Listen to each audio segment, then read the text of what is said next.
It's a good win. There's a lot of people. It's like Woodstock, except everybody's got their clothes on. Don't eat a damn snack. You're like my wife when you get in space. You just get lost. It's ahead! Short steps are better than long steps. That's the only time in your life you're going to hear short is better than long. It's ahead! Welcome back, everybody, to 614 Headsets, the weekly sports podcast where we say football is unconditional love. If you're just joining us for the first time, we're three high school coaches from Columbus, Ohio. That's why we're 614 Headsets. I can't tell you enough how excited we are to have you on the show with us today. Boys, say hello and introduce yourself. How we doing? I hope everybody grabbed a little snippet from our boy Varney in Birchfield that was posted earlier from the OHFCA clinic thing that Stout put out. Make sure you guys check that stuff out for us on our new website as well. Love it. What's up, everyone? Make sure you follow us on Twitter too, at 614 Headsets, putting out all of our episodes and any kind of nuggets we got on there as well. So appreciate you tuning in. Hey, we can't wait. Give us a subscribe, retweet, share the show. But most importantly, thank you for tuning in. Enjoy this one today. As we get rolling today, 614 Headsets is proud to be presented by Fundraising University. Fundraising University Ohio offers a variety of fundraising efforts that helps football teams run profitable, effective, and fast-paced fundraisers designed to raise the most money in the shortest amount of time to reach their fundraising goals. Fundraising University Ohio is locally owned, operated, and with their 6-step blitz system will help your team maximize profits. As a current coach himself, Brent Maxwell with Fundraising University will sit down and help you pick, plan, strategize, and execute your fundraiser that will allow you as a coach to focus on your practice time, prep time, player development, and personal time. If you're interested in us running a fundraiser for you, please contact Brent Maxwell at the letter B Maxwell at fundraising.net or 740-501-8946 to learn how you can get started with fundraising.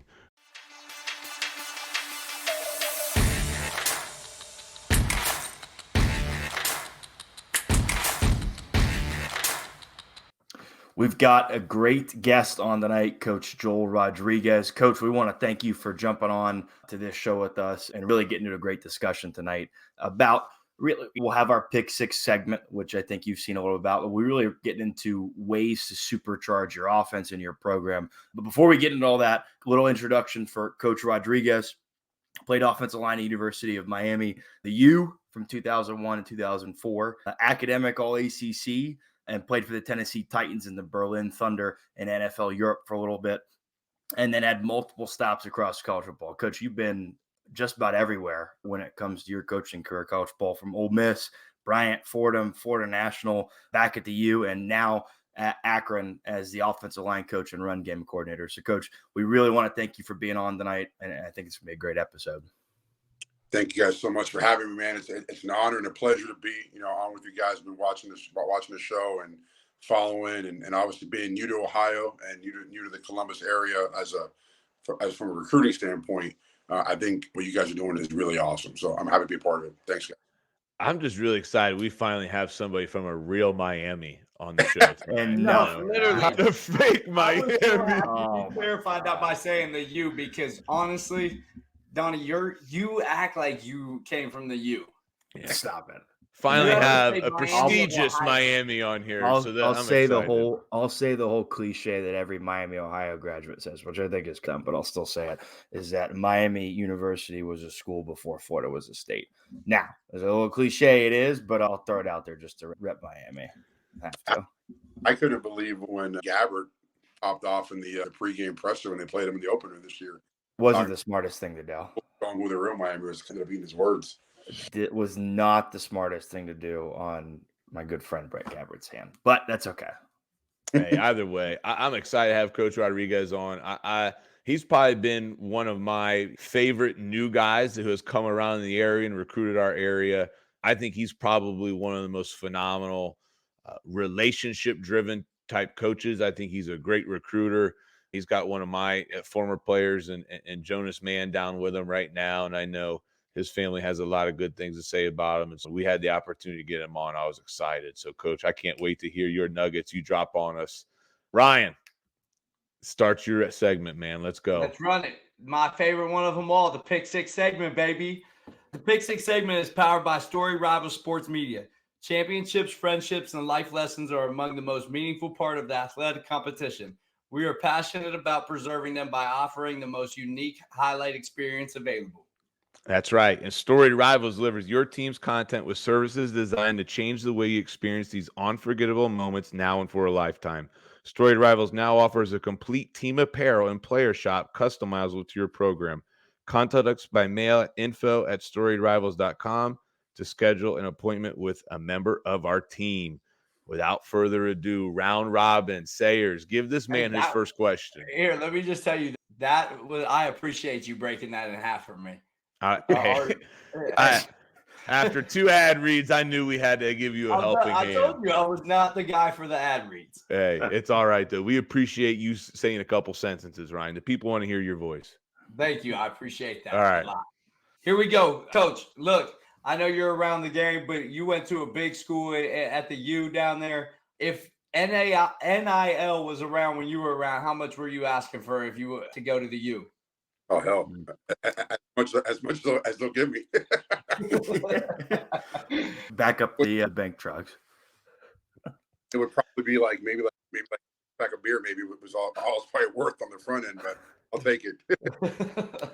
He appreciated with value as time went on, though. Yeah. All right, I'll go with my first one. What's the coolest atmosphere or place or just stadium in general that you got to play in, or maybe coach in? If it was a place that you got to coach in that was cool and wanted to get play in. Probably the coolest place I've ever coached at, because I didn't play there, was Tiger Stadium at night at LSU. I jaded Ole Miss. We played at LSU, and it's loud. It's probably one of only 2 or 3 places where I played or coached in the country where, like, you literally fear for your life at times, like during pregame and third downs and that kind of stuff. It's because a lot of places are loud, but that place is loud and like truly hostile, and it was a really cool place. Didn't they used to use a real tiger too back in the day? Oh, yeah, and it's right off the side of the tunnel where the visiting team walks out from. So there's like you jog out and like things roaring at you and trying to swipe at you. Calling at you, man. That'd be hilarious. Maslin had that. It used to have that though. Maslin used to have the real live tiger, but it was the little baby one. Yeah. Thanks a lot, everybody, for doing great traditions. Coach, what you work really hard and then you get a little bit of a downtime. What's maybe your favorite spot to vacation at, and what do you like about there? Or what do you like to do? Yeah, I'm born and raised in South Florida, so I've grown up with sun and beach being like at your disposal. And to me, the upper to middle Florida Keys is like my wife and I's honey hole. From Key Largo down to Marathon. Not quite Key West, because Key West is full of people who are trying to run from something crazy in spring break times. But like the upper to mid Keys, man, it's a very different pace of life. It's quiet, it's slow, it's very chill. Like we go on vacation there for a week or 2 in the summertime, and I don't even pack a pair of pants or a pair of shoes, and I'm never underdressed. So that's for sure my favorite. I love it. Sayers? That's great. Here we go. You're up Northeast Ohio, right? So I'm from Youngstown. Mm-hmm. Best play no matter what, everybody knows, being up from Northeast Ohio, the pizza is way better there. And the pizza down here is so trash. I can't. There's only one place, Jets Pizza, that's actually good. The pizza in Columbus is one of the worst things ever. Jets Pizza is disgusting, Sayers. Donnie, you probably like cardboard, but my question to you is, what's your favorite pizza joint up there, and are you a thick crust or thin crust person? I'm more of a thin crust person. I'm not a big Chicago, like the deep dish stuff, whatever, is not really my jam. I think my time coaching at Fordham in New York City kind of that was really like really good pizza, right? So that got me into that groove. We don't really eat a ton of pizza here. My wife's not a big Italian eater and whatnot. Probably the best pizza I've had so far here is a place that we order from as a staff sometimes called the Giannini's. Mm-hmm. And it's got like pizza and like chicken and pasta, all kind of stuff. It's really good. It's probably not nearly as good as some of the best places that mom and pop shops, because I think there's a few of those around town, but it's the best one I've had up here so far. I do appreciate that, but I just think if you're in Northeast Ohio, you got to go for the thick crust, which is way better. Yeah, Donnie probably thinks Donato's is good pizza. Donato sucks, but I'll put this out. If there's any pizza place in Columbus that wants to donate a pizza to the 614 headsets to change Ryan Sayer's mind, just hit us up on Twitter. Hey, look at you. Wow. Businessman. I love it. Coach, All right, Coach. My next question. Oh, okay. All right. My next question. Grew up a huge Washington Redskins fan. What was it like playing with Sean Taylor? What was it? What was his kind of personality like on the team? You see so much from his time in the NFL or time at the U. It's like, what was he like as a teammate to you? Yeah. So I've been asked this question a bunch before. Ironically, I was actually asked it a bunch in the pre-draft process the year before I came out, because that was the year that Sean came out. You know what I mean? This is, and my answer has never changed. Whether this is not like a fish story where they get bigger as time goes on, right? Since Sean has passed and the time has passed, this has been my same answer since the day I was blessed enough to play against Sean in high school and then with him in college. Sean Taylor is the best football player I've ever seen in my life in a pair of cleats, and that's including all those guys at Miami that are now Hall of Famers, and all the guys that should have been Hall of Famers, and all the guys we played against in the NFL who became Hall of Famers. I think Sean probably could have been, if he dedicated himself, an all-conference, at least all-conference player at every position on the field except for maybe defensive tackle and offensive line. Because people forget he's legit 6'3", 6'4". He's about 230 or 40 pounds. So he's bigger than all of our linebackers and some of our defensive ends. And he was faster than all of our receivers and tougher than anyone on the team. He was a freak of nature in every which way possible. And then you combine that with a literally maniacal, obsessive, compulsive sense of competition, and you get what you got, which was probably one of the best players that we've seen in our generation. I'll tell you a funny Sean story. So we used to, like most programs, you have your testing max out days in the summertime or spring or whenever it is, right? And Sean would work out in the very first workout group at 7 a.m. And whether we're doing short shuttle, whether we're doing the power clean, whatever it was. And he would, like, the entire week of testing, he didn't go to class. He would literally sit in the weight room, not shower, and watch everyone go. And if anybody beat his numbers, he would go get warmed up, go get changed, and jump back in and test until he was the top spot again in the shuttle, in the 40, in the power clean, everything that he thought he was the best at. You have to kill a guy to beat him. And that's not exaggeration. That's exactly true story. My answer to this day is Sean's the best I've ever seen in my entire life. And I think maybe I'll ever see, quite frankly. That's awesome. That's awesome. Like I said, I grew up a Redskins fan. His jersey's hanging in my closet, and his years kind of playing. I was like when I really started to watch the games with my dad. I remember watching games with my dad early on. So that's pretty cool to hear. Yeah. And a great dude. Yeah. Really good dude. Yeah. I'm going to start asking kids tomorrow in class if they know who Sean Taylor is. I'm going to start quizzing some football players tomorrow, and I'm going to see if they know. A lot don't know, man. It's sad. I like asking the kids wearing Jordans, but you ever watch a Jordan game? No. Nope. I'm like, or they got Jordan all on their folder, but I'm going to ask. That's great. I want to know. Coach, I've seen this awesome challenge. All right. It's called the Cinco Challenge. Have you seen this? I have not. It's been floating around in the coaching circles. All right. Let's say right now, Akron University only gets to have 5 total schemes or plays next year. You can run as many formations or unique things off of it. What are the 5 core concepts, run, pass, screen, that's going to be in your offense? Yeah, I think obviously as a line coach, I'm going to lean more on the run.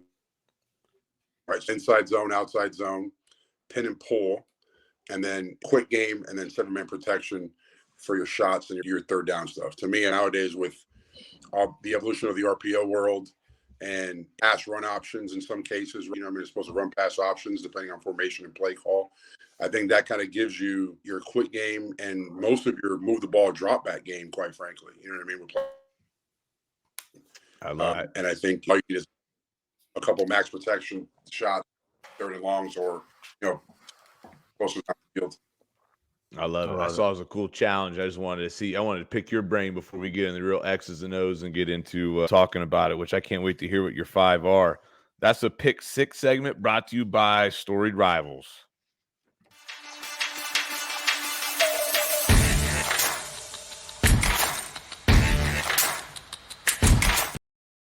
So one of the things I was most excited about when we started talking about having an episode with Coach Rodriguez is think about the amount of football this guy has seen all over the U.S. and from a college perspective, even a high school perspective. And when you think about that, he's probably seen a lot of good, and he won't say it, but he's probably seen a lot of bad too across all that. So he has this unique perspective I think he can offer to us and everybody listening.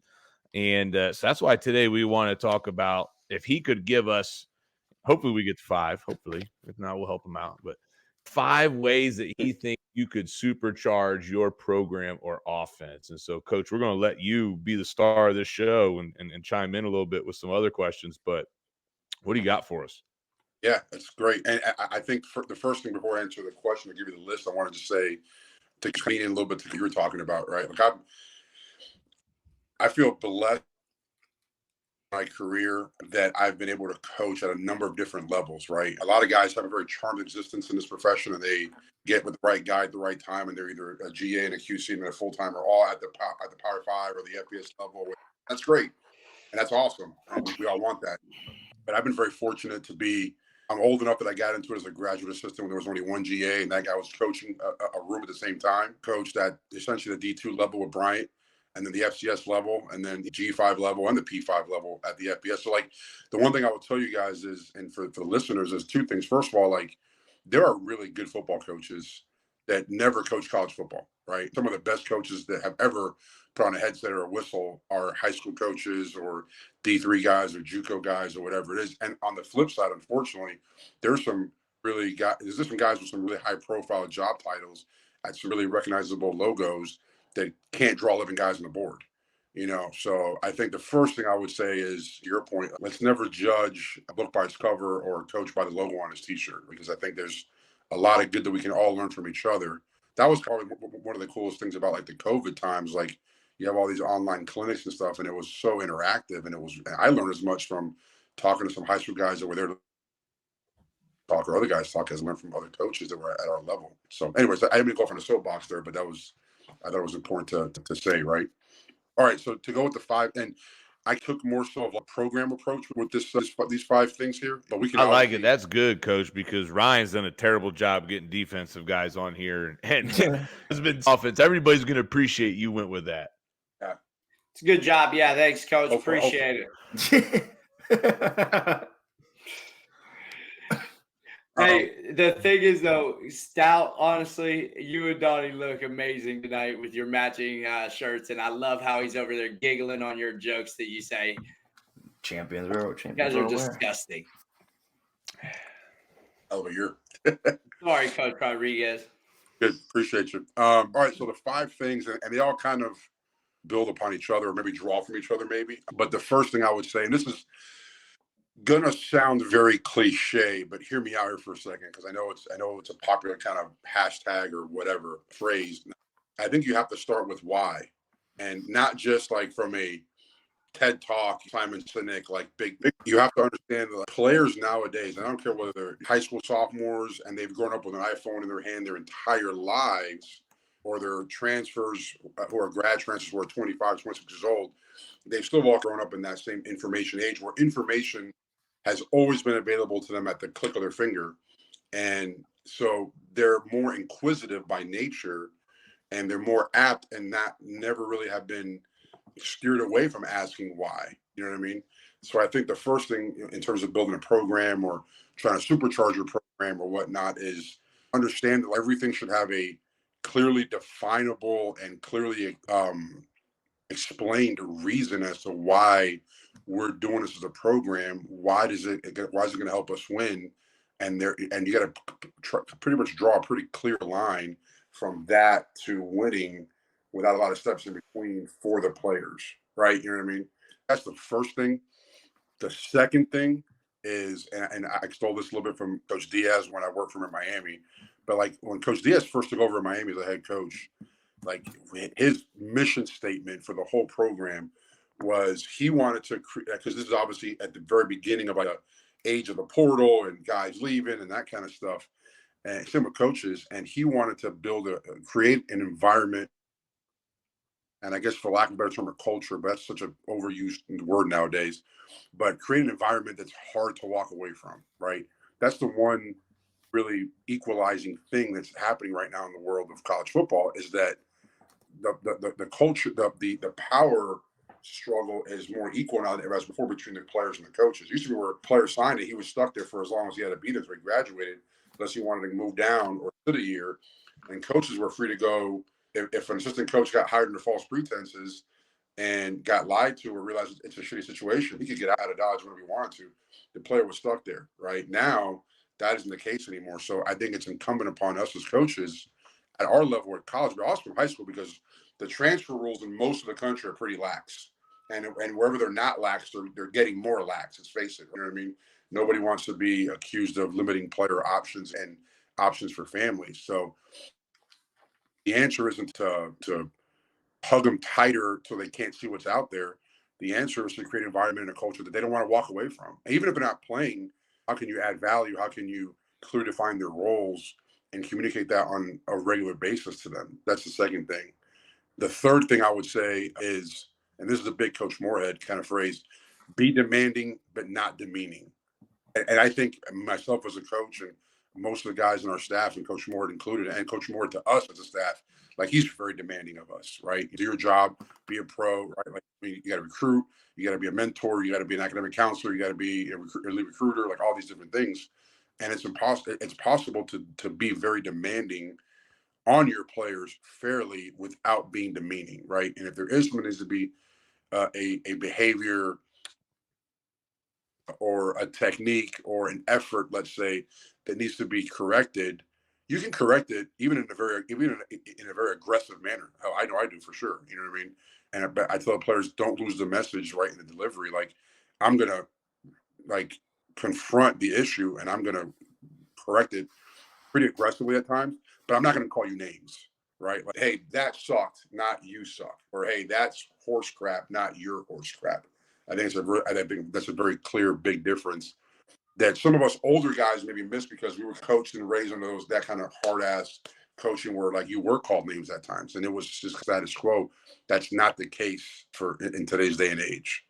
I think for me, like, I found myself last year more than ever talking, and I wasn't even involved as a coach a lot of times, but picking up some of the players and reminding them to listen to the message, not the tone, and how a lot of kids today have a really hard time separating that and just trying to help them through understanding, like, hey, we're all out here, we're passionate, we're trying to win. Coaches yell, players probably always feel like they can't do anything right at times. And so it was one of those things. I said, just focus on the message, not the tone, and see if that helps the way you respond to things and controlling your emotions. And I found that last year was the most I had ever done it. It could just be a changing of the times. Yeah, no, I think it is for sure. And I think that I think we can fight it. We can say that the kids nowadays are softer or this or that, but at the end of the day, they're not changing anytime soon. You know what I mean? This is the culture we live in now, and either adapt to it. It's kind of like if you coached defense 10 years ago and you didn't believe RPOs are going to catch on, where you're probably out of work now. You know what I mean? Like, you have to adjust to that. Ryan, what were you going to say, man? I think it's an adjustment just based off of you're working with full families, right? Like, you only get them at this age. Like, for us, we get them after 15 years or whatever they're experiencing at home, or like whatever they're experiencing on the field before they're getting to us. And then you're like hoping to break all those habits in 4 years, right? As a high school teacher or as like a coach or a mentor. So I feel like that's hard. And then you guys in college get them, and now mom and dad isn't there. Mom and dad can't really control as much as they were able to control in high school. Not that they should have control of stuff, but you get what I'm saying. Oh, absolutely. And mom and dad, in some cases, still try to control even from afar at our level. And you just got to, that's probably another topic for another podcast, right? Right. You want to try and see. I think another part of this too that probably talk about is having clearly defined boundaries between, not that like your players and their families are at arm's distance, but like, hey, I'm not calling our starting center's mom and asking her how she does her job at the bank or critiquing her on her sales last week. So if a parent reaches out to me and calls me, which I haven't had to happen in a long time, quite frankly, but early in my career, it did happen a couple of times.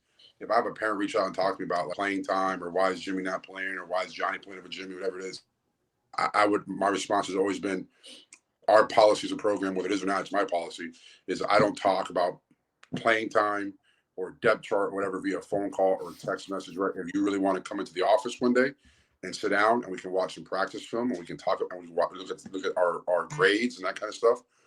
And then at that point, we'll talk about because usually when you start getting the weeds with that, they start figuring out pretty quickly why that is. And I'll be honest with you, like I'm not sure about you guys. You guys might have more experience than I do with this because you deal with parents a little more directly, maybe at high school level. But in my limited experience with this, the handful of times it's happened, and I've taken that approach. I've had 2 parents that actually took me up on that offer and came in and sat down and joined me. Both when I was at Fordham, once at Bryan and once at Fordham. And that meeting ended with the parents actually apologizing and thanking us how we're doing things and why we're doing things. And then in one case in tears because that mom just wasn't getting clear information or good, clear answers because her son was embarrassed, right? You know what I mean? About his current situation on the depth chart or whatever it was. That's one of my favorite things that we do, though, is we do the coffee with the coaches on Saturday. We've done it 2 years in a row now. Obviously, we lost. The one game we lost in the regular season this year was by 1 point, the first game of the season, and everyone was so mad. Like, thought we wanted to lose that game. So we had the parents come in after that game, and it's so funny how they changed their tone after they watched the game and you're explaining the game. And we teach it just like if the parents weren't in there. We'll ask the kids, what are you supposed to do here? And then they'll tell you, and then you play it, and they don't do what they're saying that they're supposed to do. And so then it's just great to show the parents, like, no, we did not coach that to happen sometimes, especially in those type of games when you have a parent upset about those things. I think that's actually a hell of a thing to have in your program, that coffee with coaches, because now you're like essentially meeting what's going to be a source of conflict at some point in time. You're addressing it before it gets to a point of conflict, and you're meeting it kind of head on, right? And now you probably get way less phone calls and texts throughout the course of the week than you probably did before that was a thing in your program. Because I just get yelled at way less in the stands, and like that's it. That's what's better though. Yeah, it's really good. I like that actually. I can't wait to show up one day. I would kick you out. I'm gonna sabotage coffee with the coaches one day where we don't have something on a Saturday. I'm gonna come in and just Bruce like, is never giving you guys Coach, that coverage. Yeah. What in the world? Oh, I can't wait, man. But I love it, Coach. What do you got for number 4? So number 4 and 5 kind of fall. Again, they're all somewhat related, but for number 4, what we're talking about right now with today's players and culture and so on, it's 2 things. Number 4, I would say embrace today's players, right? Because again, I keep saying it, like, are they different than they were 20 years ago? Yes. Is that right, wrong, or indifferent? It doesn't really matter. It's just the way they are right now, and they're not going to change anytime soon. And again, either adjust with the times or become a dinosaur and go extinct. And there's a lot about, and again, what does that mean exactly, right? I kind of touched on it. Like for me, I find myself, whenever for example, we changed the way that we blocked the play side tackle and inside zone last spring. Okay. Like I couldn't just walk into the mirror and say, hey guys, from now on tackles, right? Play stuff inside zone, you're doing this or whatever. Like I had to explain to them, hey, this is an issue that we're having. It's been somewhat of a systemic issue for the last our whole time together. Here's how we're going to change it, and this is how it's going to get better. And then here's some clips of maybe some other people doing it or something similar to that, and it working. So that's start with why, like understanding that, but also that is a big part of embracing today's players. Same thing like we talked about, like being demanding, not demeaning, in terms of embracing today's player. Like there are you got to be a little bit of a shrink as well as you are a football coach nowadays, right? Like I have to understand, and we have to understand as coaches, like there's certain guys that I can't get them to do what I want them to do or what they can do if I don't call them out and get after them verbally, loudly, aggressively. And I know who those guys are, or I have to know who those guys are and address them accordingly. Then there's other guys that if I yell at them that way or if I get loud with them, I lose them for 36 hours, right? They can't function anymore. And doesn't mean they're soft, doesn't mean it's just the way that they respond to coaching and what kind of coaching they take best. I have to understand that and then meet that player where he's at, right, with that kind of message and that kind of delivery, right? You know what I mean? You can't be You can't just expect 20 guys or however many guys you coach, right, to just adjust to your way of doing it. That's not really fair to them. There's one of you and 20 of them. You know what I mean? So I think that's one thing. And then number 5, which is another part of that that's mostly off the field, is I think we have to invest in today's players. And like, what does that mean? And how is that different? It isn't just like rub some dirt on it. It isn't just figure it out or toughen up. Like, players want to know. I think players have always wanted to know that you care about them, that you care if they've eaten lunch that day, that you care if they're being heard and whatever they're going through. Like, we have guys on our team, like every team does, that struggle academically. They're in study hall and they're in support meetings and that kind of stuff. And I meet with those guys weekly as well. And a question I ask them all the time is, do you think you're getting all the help that you need? And if not, where's that gap? And can we fill that gap? You know what I mean? And I think that's just part of investing in today's play. That's one way of doing it, obviously. The occasional meals. Listen, Akron does not have the budget that Miami had in terms of occasional meals and going out and taking guys on boat rides and stuff like to bond outside of the building. Like, we had to do it on the budget here, right? We quote unquote balling on a budget, right? You know what I mean? So like, we have like taco night at the house, right? We have the guys over for tacos. We have spaghetti night, right? We have a barbecue before training camp starts, where it's pizza and canned jam and cornhole in the backyard and stuff, music playing. The Akron Rubber Ducks, which is the minor league ballpark in town, they have an Akron O-line night in the summer. We go on a Thursday night. We get like $5 tickets. So I pay for all the guys. We hang out. They throw the first pitch out. The guys are involved in all the in-game promotion stuff, and they have a freaking blast. It's awesome. You know what I mean? But those are things that you have to try to find ways to invest in today, quote unquote, today's player. How much do you guys as a program invest into mental health coaches or mental performance coaches? Are you guys investing into those programs as the football team at Akron? Yeah. So 2 answers. Yes, we are. But is it enough? I would say it's never enough. Like, the same way it's never enough you're never investing enough in strength conditioning. You're never investing enough in mental health and mental conditioning, I think, right? More so than mental health, because some guys are pretty strong mentally from a health standpoint, but they need some more. Short answer is yes. So we're blessed here at Akron. We have a guy named Dr. Sam Mignon, who's actually a sports performance specialist. He's a clinical psychologist and so on and so forth. He's worked with the Olympic team, multiple bigger colleges, and currently working on loan with some NFL franchises, doing some pre-draft like work. And he has an office in our building. He's in there most days. And we actually every Wednesday morning in the off season, and this just started now. This is a very new thing for us, right? But in the fall, every Thursday night after practice, that's usually an early night for practice, you know what I mean? We had mindset training with Dr. Sam, and it was optional. So a dozen or so guys would go, and it would be a half hour to an hour, and just him talking about like techniques for when you hit adversity, how to respond, how to be in the moment, how to be present, how to have a one play at a time mentality. All things we all know are important in terms of a mindset standpoint. Right? But we're taking it a step further this offseason. We're actually every Tuesday morning after the team works out and does like their player-led practices and the team run and that kind of stuff, we bring the whole team back up to the team meeting room. We have a half an hour to an hour of the whole team and staff in there together with Dr. Sam doing mindset training. It's like a watered down version of what Alabama was doing with like Trevor Moawad and those guys, like coming in once in a while and doing that. We're doing it weekly right now. And then I sit in the back with my iPad and I'm taking like copious notes and everything, because like every time I meet with our guys one-on-one, or we have our install meetings in the morning on Wednesday, Friday, or whatever it is, like I'm trying to find buzzwords or ways that reinforce what Dr. Sam is preaching. It's literally as important for today. Again, talk about investing in today's player. That is as important in investing in today's player as how much they bench, squat, or clean, quite frankly. Yeah. Coach, I got a question, and it relates to one of the things I wrote down in there. But and for all 5 of these ways you listed, the Supercharge, or take that next step forward with a program or a unit.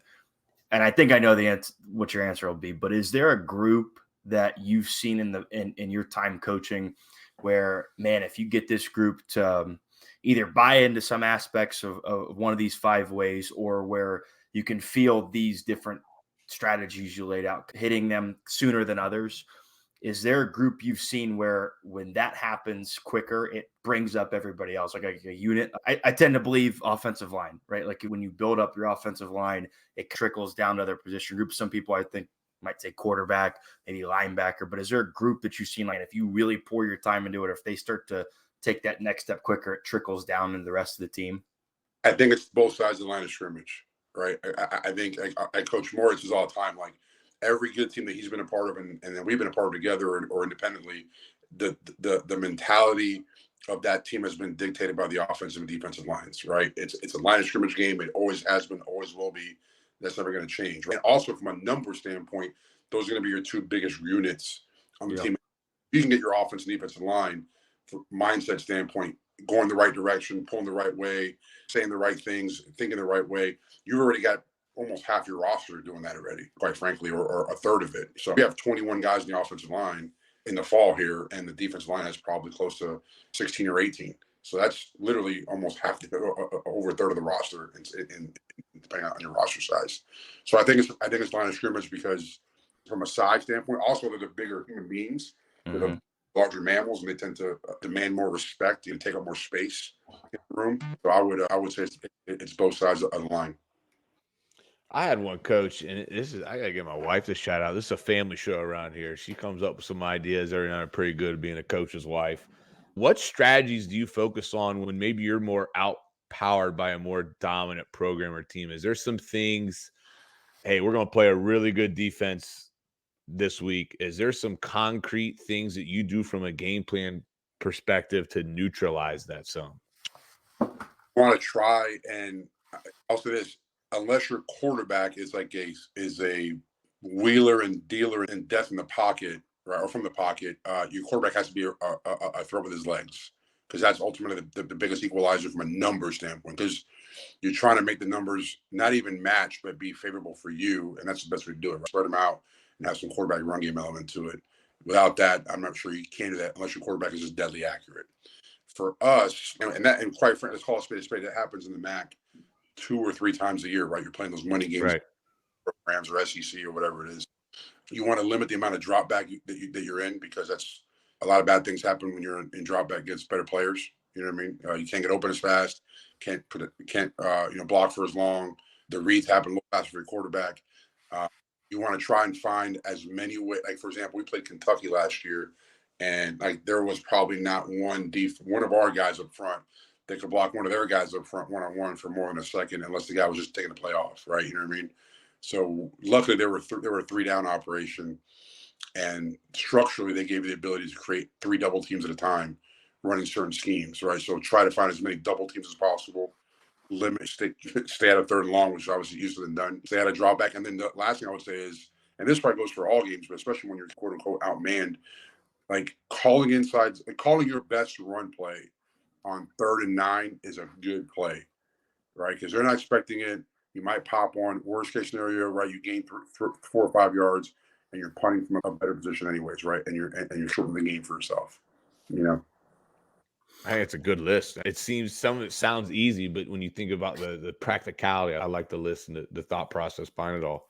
Yeah, and these last 2 years for me here have been eye-opening as far as that, because like even when we were at Fordham at the FCS level, when we played up like one FBS game a year, the talent gap from Fordham to Temple, for example, or even Fordham to Cincinnati back in 2012. And we beat Temple and we beat Army in those couple of years. But like the talent gap from Akron to Tennessee last year or 2 years ago, right? You know what I mean?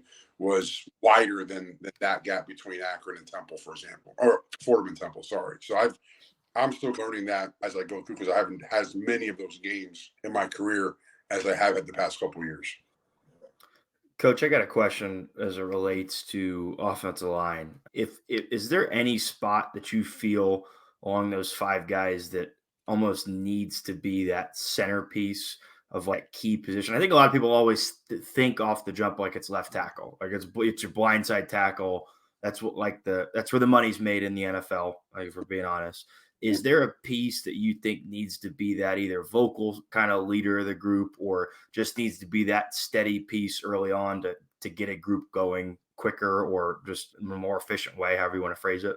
Yeah, short answer is no, but not like it's not important. I don't know that there's one position that you can say that oh, if we don't have a good one or a great one or a vocal one here, then we're screwed. I've not had that experience, and quite frankly, I think some of that sometimes changes based, or it may be more emphasized or not emphasized depending on what scheme you run. Right, like if you're going to drop back a lot, put the ball in the air and run the air raid, then yeah, your left tackle or quarterback better be really good, right? You know what I mean? If you're going to run a ton of power to the right, then your left guard better be pretty damn good because he's pulling all the time, right? So I think it's somewhat subjective to who you are and what you do. I've never felt like if we don't have a dude at this one position, then we're gonna struggle. Yeah, I've always thought it's like center. It's kind of brains of the operation. It's like a Mike linebacker to some extent. So, but that's my point. People will always say left tackle, but like you said, there's so many different aspects to it. Yeah, you could have two maulers at guard. You could have a brainiac at center. You could have two tackles who are freak athletes, and he didn't do that. But Donnie, what position did you play?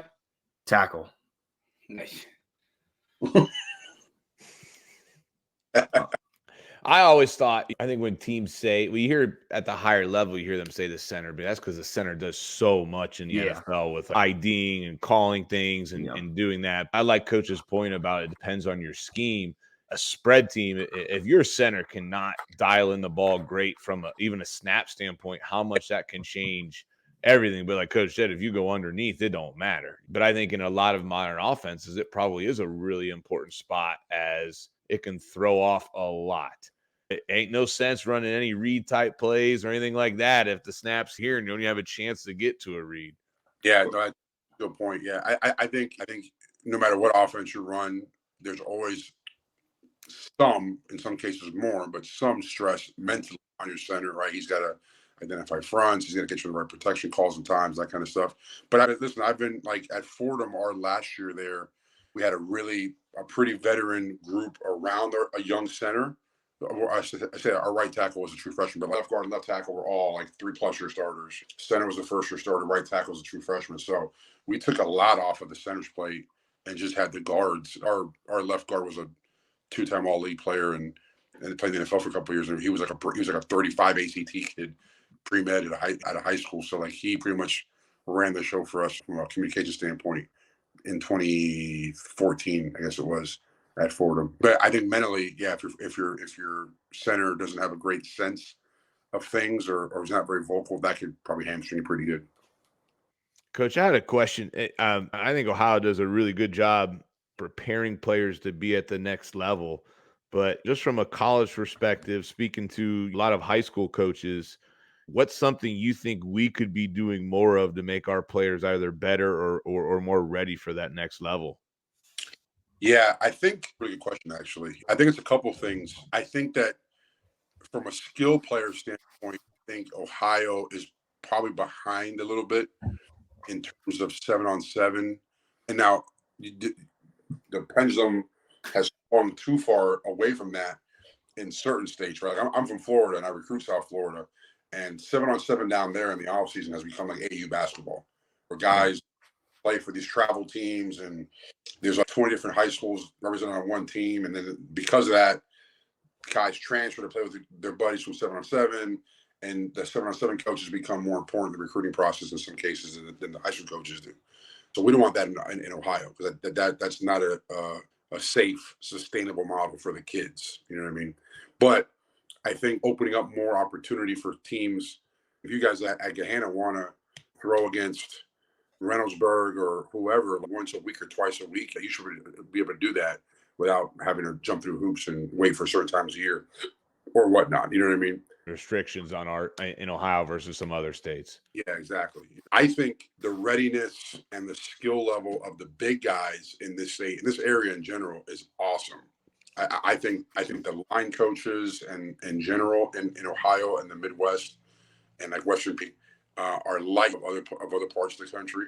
I think the fact that there's good and not like crazy off the wall like O-line trainers and gyms and performance centers in the areas is awesome, because even though it may not be exactly what we coach or you coach, but they're still doing O-line type things, and there's so much muscle memory that's involved in that. I think that's awesome too. From a skill standpoint, as far as just open up the ability to have more 7-on-7. Because like you got to figure, if you're like you're like your guy at Gahanna, that quarterback, right? Like, think about all the throws and all the reads and all the stuff that he's missed out on over not doing 7-on-7 for 3 months out of the year, whatever it is, over a guy in Texas or a guy in Florida or California where they have the ability to do that year round.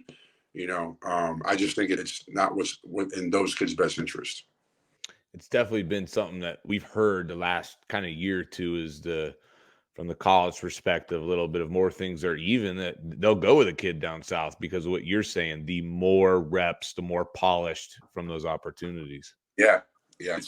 And like say that our coach or our head coach, whoever wants to see quarterbacks throw live in the spring or in the whatever before he decides if we're going to offer him or take commitment or whatever it is, because no one takes a kid's commitment anymore, quarterback, without seeing him throw live, right? That's the thing. Well, you don't have spring practice up here. It did happen in the South, which that's a different conversation. But now you're taxing the kid to throw whenever a coach comes in. You got to work that around the schedule and so on and so forth. Whereas, like, hey, we're going to throw against Reynoldsburg, we're going to throw against Pick North or whatever it is on Tuesday at 4:00. You'd have 20 coaches that are watching throw on the low end, 20 coaches. So that's a good point. Guys, you got anything else for Coach here? It's about getting at that time. You're going to send us a bill we go over. That's what I'm saying. I think he's already calculating how much he's going to charge us. Yeah. No, Coach, I appreciate it. Who's Akron have week 1 this year coming up? We got the Buckeyes in Columbus. The Buckeyes. All right, man. Hey, well, I wish you luck. I hope you have a great offseason, a great year. Tell my boy Taylor I said hello, and my boy Jonas I said hello, and we can't appreciate you for coming on here and bringing us kind of 5 ideas to help make your program better, but also answer some of those other questions. So, Coach, you're awesome. We just really appreciate you. Thanks, guys, man. I appreciate you guys coming on, and I love what you guys are doing for the game, man. Thanks so much, guys. I love it. Ryan, wrap this bad boy up for us real quick. Thank you, Coach. And then also, man, shout out and thank you to those guys that stopped up in the room this past weekend when we were up at the OHFCA clinic. That was a super cool thing. So make sure you download those audios from when we were up there. I think we have Birchfield and Varney already posted, right? And those guys did a phenomenal job. Also, make sure it's that time of the year for Fundraising University for us. We're going to be meeting with Brent here in April coming up. Me and him were just texting today about it too. So make sure you guys are getting with him.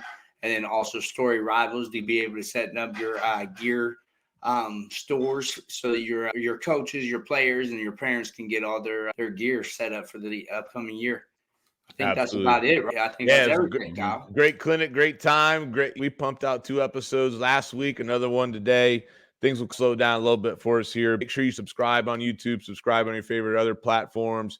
Head to the new home of 614 Headsets at 614headsets.com. Check out the lab. And thanks to everybody for tuning in.